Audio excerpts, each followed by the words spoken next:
देखिए आज क्वेश्चंस मैं लेकर आई हूँ तो सारे क्वेश्चंस आपके मार्केट चैप्टर से है और मार्केट ऐसा चैप्टर है फॉर्म्स ऑफ मार्केट जो बहुत ही बड़ा चैप्टर है और यहाँ पर बहुत सारे क्वेश्चंस आपके यूजीसी नेट के डायरेक्टली पूछे जाते हैं, डायग्राम से पूछे जाते हैं, अजम्पशन से पूछे जाते हैं, फॉर्मूला से पूछे जाते हैं। तो ये बहुत ही इंपॉर्टेंट चैप्टर है और अगर आपको डिटेल में फॉर्म्स ऑफ मार्केट अगर पढ़ना हो तो आप प्लेलिस्ट मैंने बनाया हुआ है मार्केट चैप्टर का, आप वहाँ पर जाकर मार्केट चैप्टर पढ़ सकते हैं। ठीक है, तो वहाँ पर आप डिटेल में अच्छे से पढ़ेंगे। अभी हम लोग क्वेश्चन करेंगे और अगर आप इस चैनल में नए हैं तो आप सब्सक्राइब कर सकते हैं। ठीक है, और बहुत सारे क्वेश्चंस मेरे साथ सॉल्व कर सकते हैं कंप्लीटली फ्री। ओके, देखिए यहाँ पर क्वेश्चन क्या है कि आप देख सकते हैं which of the following measures, यहाँ पे थोड़ा measure, which of the following measures, ठीक है, the degree of monopoly power here symbols have their usually meaning. ठीक है, तो देखिए यहाँ पर एक फॉर्मूला है जो कि मोनोपोली पावर का है। ठीक है, तो आपको बताना है करेक्ट फॉर्मूला। देखिए फॉर्मूला बेस्ड क्वेश्चन आते हैं, जंक्शन बेस्ड क्वेश्चन आते हैं, डायग्रामेटिक भी आते हैं, तो यहाँ पर बहुत इंपॉर्टेंट है डिटेल में पढ़ना। देखिए मोनोपोली पावर की बात कर रहे हैं तो मोनोपोली पावर का फॉर्मूला क्या होता है, बड़ा सिंपल है, मैंने बहुत सिंपल है, आपको चैप्टर में मिल जाएगा। Average revenue minus marginal revenue upon average revenue. ठीक है, ये फॉर्मूला आपको किसका, मोनोपोली पावर का है। ये measure of degree of monopoly power का फॉर्मूला है, average revenue minus marginal revenue upon average revenue. तो ये आपका करेक्ट आंसर होगा। तो आंसर देख लीजिए, इसका आंसर है A, average revenue minus marginal revenue upon average revenue. ये आपका किसका है, मोनोपोली पावर का है। ठीक है, देखिए क्या होता है मोनोपोली पावर में हम लोग डिस्क्रिमिनेशन भी पढ़ते हैं। तो देखिए जो मोनोपोली जो डिस्क्रिमिनेशन होता है ये क्या होता है कि जैसे कि मान लीजिए एक मार्केट है, ठीक है, या एक प्लेस है, मान लीजिए कोई भी प्लेस आप ले सकते हैं, दिल्ली ले लीजिए, तो वहां पर जो एक सामान, मान लीजिए एक प्रोडक्ट है, ठीक है, मोनोपोली पावर में बता रही हूँ, एक प्रोडक्ट है, ठीक है, ये प्रोडक्ट मान लीजिए यहाँ पर 20 रुपीज में मिल रहा है। ठीक है, तो ये आपका मुंबई में 20 रुपीज में है। ठीक है, लेकिन यही प्रोडक्ट आपका क्या है, दिल्ली में 25 रुपीज में मिलता है। ठीक है, तो एक ये क्या है, डिस्क्रिमिनेशन। मोनोपोली मार्केट में क्या होता है, डिस्क्रिमिनेशन होता है, जो हम लोग ने डिटेल में पढ़ा है उस चैप्टर में। बहुत टाइप की डिस्क्रिमिनेशन होता है। ठीक है, डिग्री ऑफ डिस्क्रिमिनेशन भी है, first degree, second degree, third degree, तो आप वहाँ पे डिटेल में पढ़ लीजिएगा। ठीक है, और मोनोपोली पावर क्या है कि जब एक इंडिविजुअल पर्सन, ठीक है, मार्केट में और कोई ऑप्शन नहीं है, बस एक ही सेलर है और ढेर सारे बायर्स हैं, तो वो क्या करता है, अपने अकॉर्डिंग प्राइस लगाता है, वो अपने हिसाब से प्राइस लगाता है, और जो बायर्स हैं वो मजबूर है, उन्हें खरीदना ही पड़ेगा। ठीक है, वो क्या है, मजबूर है। तो ये होता है मोनोपोली पावर। ठीक है, एक मोनोपोली मतलब मैंने समझाया हुआ, मोनो मतलब सिंगल, पोली मतलब सेलर। ठीक है, मोनोपोली मैंने समझाया हुआ है, मोनोपोली, मोनोपोली दो वर्ड से मिलके बना है। मोनोपोली मतलब कि सिंगल एंड पोली मतलब कि, मोनो मतलब सिंगल, पोली मतलब सेलर, मतलब कि जहां पर भी सिंगल सेलर होते हैं, सिंगल सेलर होते हैं, उनके पास वो पावरफुल है क्योंकि वो सिंगल है, और बहुत सारे बायर्स हैं, तो वो क्या करते हैं, अपने अकॉर्डिंग प्राइस चार्ज करते हैं। ठीक है, वो मोनोपोली पावर, उनके पास पावर है। ठीक है, बायर्स मजबूर है और कोई सेलर नहीं है, तो उनके पास कोई ऑप्शन ही नहीं है, वो उन्हीं के पास खरीदेंगे। ठीक है, ये फॉर्मूला आपका मोनोपोली पावर का मेजर का था। ठीक है, AR minus MR upon AR। ठीक है, तो ये AR MR को डिटेल्स में पढ़ना है तो आप रेवेन्यू चैप्टर पढ़िए। ठीक है, रेवेन्यू चैप्टर मैंने पढ़ा है, वहाँ पे मैंने एवरेज रेवेन्यू, मार्जिन रेवेन्यू, ये सब करवाया। ठीक है, तो आप वो पढ़िएगा तो आपको ये सब क्लियर हो जाएगा। अब देखिए, one of the essential condition of monopolistic competition, ठीक है,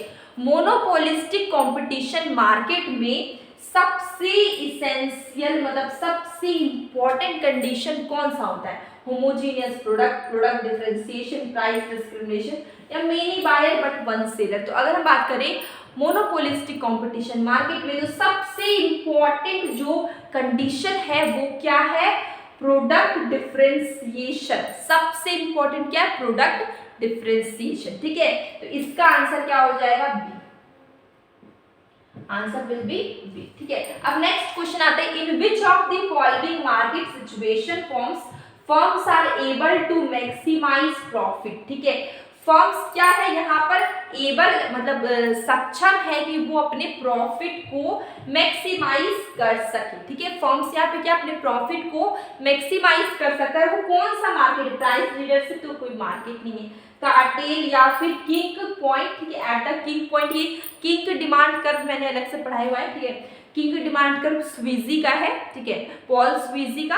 ठीक है, यहाँ पे देखिए मोनोपोलिस्टिक कंपटीशन। ठीक है, तो मोनोपोलिस्टिक कंपटीशन में फीचर्स पाए जाते हैं होमोजीनियस प्रोडक्ट, इस टाइप के, मतलब सॉरी डिफरेंशिएटेड प्रोडक्ट जैसे फीचर्स पाए जाते हैं। मोनोपोलिस्टिक मार्केट में क्या होता है कि फर्म एबल है, मतलब फर्म के पास, फर्म मतलब पूरी तरीके से सक्षम है कि वो क्या करे, अपने प्रॉफिट को मैक्सिमाइज कर सके। इसलिए इसका आंसर होगा monopolistic market. Monopolistic one of the ऐसा मार्केट है जो कि अपने प्रॉफिट को मैक्सिमाइज कर सकता है। देखिए, तो अब देखिए यहाँ पर क्वेश्चन मैं लेकर आई हूँ कि in which of the following market situation are the firms mutually interdependent. ठीक है, फर्म्स इंटरडिपेंडेंट मतलब एक दूसरे पे डिपेंडेंट है। ठीक है, उस वो कौन सा मार्केट होगा? तो डिपेंडेंट का मतलब क्या है? इंटरडिपेंडेंट है प्राइस में और आउटपुट में। जैसे कि मान लीजिए फॉर एग्जांपल के लिए यहाँ पर ए है, ठीक है, और यहाँ पर बी। अब ए क्या, यहाँ पे सी है, ए क्या कर रहा है? ए का प्राइस मान लीजिए 10 रुपीज है। ठीक है, वो क्या करेगा? प्राइजेस को बढ़ा देगा, 10 से कर दिया, अब इसका प्राइस क्या हो गया? 12 रुपीज हो गया। ठीक है, बी का प्राइस 10 है और सी का प्राइस भी 10 है। ये प्राइस को बढ़ाया 12, बाकी सबका कोई रिएक्शन नहीं है, वो क्या है? कांस्टेंट है, वो कोई रिएक्ट नहीं कर रहे हैं। ए ने प्राइस बढ़ाया, ठीक है, 10 से 12, बी और सी कांस्टेंट, उसने कोई रिएक्शन नहीं दिया, उसने कोई प्राइस को नहीं बढ़ाया। लेकिन अगर हम देखें कि ए ने प्राइस को घटा दिया, अब हो गया है 8 रुपीज प्राइस। ठीक है, अब क्या हो गया? 8 रुपीज प्राइस। तो जैसे ही पता चला बी और सी को कि ए ने प्राइस को घटा दिया, ए ने प्राइस को डिक्रीज कर दिया, तो आप क्या करेंगे? बी ने भी प्राइस को 8 कर दिया, सी ने भी प्राइस को 8 कर दिया। ठीक है, तो यहाँ पर क्या होता है? प्राइस के बढ़ने को या प्राइस इंक्रीज होगा उसको मैच करने की कोशिश नहीं किया जाएगा, उससे कंपटीशन नहीं। लेकिन अगर प्राइस बढ़ने की जगह घट रहा है तो बाकी दूसरे कॉम्पिटिटर्स या राइवल फर्म्स हैं वो भी प्राइस को क्या करेंगे? घटा देंगे। ठीक है, तो यहाँ पर आप देख रहे हैं ये क्या है? ए बी सी तीनों क्या एक दूसरे से इंटरडिपेंडेंट है, एक दूसरे पे क्या है? एक दूसरे पे क्या है? निर्भर है, ये डिपेंडेंट है। ठीक है, तो इस तरह के फर्म्स को हम लोग क्या बोलेंगे? ये चीज जो मैंने एग्जाम्पल के थ्रू समझाई, ये सिर्फ होता है ओलिगोपोली मार्केट में। तो इसका आंसर क्या हो गया? Oligopoly market. Answer will B A. Answer क्या हो गया? ए हो गया। ठीक है, अब नेक्स्ट क्वेश्चन क्या है? आपको बताना है लिमिट प्राइस क्या है। लिमिट प्राइस एक वर्ड आ गया, ये क्वेश्चन आपके एग्जाम से ही डायरेक्टली मैंने लिया हुआ है, एग्जाम के क्वेश्चन पेपर से इंपॉर्टेंट है। अगर आपने चैप्टर में पढ़ लिया तो बहुत अच्छी बात है, अगर आपने नहीं पढ़ा है यहाँ पर थोड़ा समझ लीजिए। Limit price refers to the, ठीक है, तो यहाँ पर क्या होता है? लिमिट प्राइस मतलब कि जब भी न्यू फर्म चाहे कि हम एंट्री करें, ठीक है, कोई न्यू फर्म की एंट्री को रोका जाता है लिमिट प्राइस से। ठीक है, तो देखिए ये क्या है? प्राइस विच प्रिवेंट्स, ठीक है, प्रिवेंट्स किसी भी मतलब प्रिवेंट्स कर रहा है, ठीक है, entry of new firm. Entry new firm की एंट्री को मतलब न्यू फर्म कहीं पे एंट्री करे उसमें क्या लगाता है? ये रोक लगाता है। ठीक है, ये प्रिवेंट करता है न्यू फर्म की एंट्री को, तो इसको बोलते हैं, इसको हम लोग क्या बोलते हैं? Limit price. ठीक है, देखिए यहाँ पे 4 ऑप्शन है, इसका आंसर होगा price which prevents, price which prevents entry of new firm. ये न्यू फर्म की एंट्री को प्रिवेंट करता है, इसको हम लोग क्या बोलते हैं? Limit price. ठीक है, आंसर विल बी बी, इसका आंसर हो जाएगा। तो ये आज का सेशन हमारा कैसा रहा? पूरा सारा क्वेश्चन यहाँ पे फॉर्म्स ऑफ मार्केट से थे, और अगर आपने नहीं पढ़ा है तो एक प्लेलिस्ट मैंने ऑलरेडी प्रिपेयर करके रखा हुआ है फॉर्म्स ऑफ मार्केट में, ये सब बेसिक चीजें हैं, आपको आनी चाहिए। अगर आप क्लास 12 में तो भी इम्पॉर्टेंट है, और अगर आप इकोनॉमिक्स ऑनर से बीए पढ़ रहे हैं तो भी इम्पॉर्टेंट है, नेट के प्रिपरेशन के लिए भी है। तो आप वहाँ पर प्लेलिस्ट में जाके मार्केट चैप्टर पढ़ेंगे तो फिर क्या होगा कि आपको क्वेश्चंस करने में आपको ऐसा लगेगा कि क्वेश्चन आप सॉल्व कर लेंगे, इजीली सॉल्व कर लेंगे। ठीक है, तो अब लोग मिलेंगे कल एक न्यू वीडियो के साथ। इसके साथ मैं ये भी कह रही हूँ कि मैं डेली क्विज के क्वेश्चंस रील्स वीडियो में, शॉर्ट वीडियो में पोस्ट करती हूँ। ठीक है, वो मॉर्निंग इवनिंग्स में आते तो आप उससे भी देख करिए। इससे क्या होगा, आपके लिए अच्छा होगा, आप प्रैक्टिस करते रहेंगे तो। ठीक है।